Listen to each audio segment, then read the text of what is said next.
Zumba guys, welcome back to my channel. Listen, it's been a minute and I don't post nothing, but guess what? I got my baby back on the surgery table. So let's go. Today we're gonna change the exhaust. We're gonna go 221 Vance Hines. So guys, stay tuned, just watch. The first thing I'm gonna remove is gonna be this. We're gonna take that out. So I guess we taking this one out and this one out. Put that out. Like that we make some space to take all the stuff out. I'm taking out the shield first, then little by little bit, take everything apart. Just watch.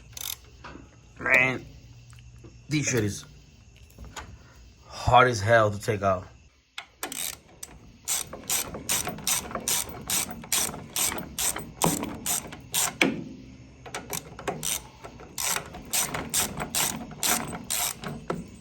Now with the flathead, we're gonna start loosening all the shields. It's kind of tricky sometimes, but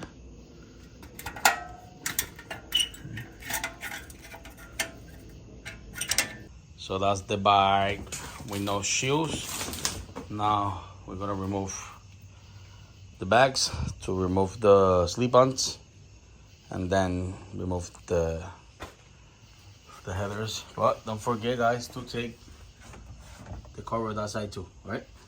Papi, que tenga miedo, aquí bajamos la gaveta. Look at it. Huh? Yes, guys, I forgot to record the full installation, but guys, at least we can see how it looks and how it sounds, guys. So check it out. And okay, I change to Spanish. El check-in engine light ya sé lo que es. So, la prueba número 0. 1, que diga, perdón.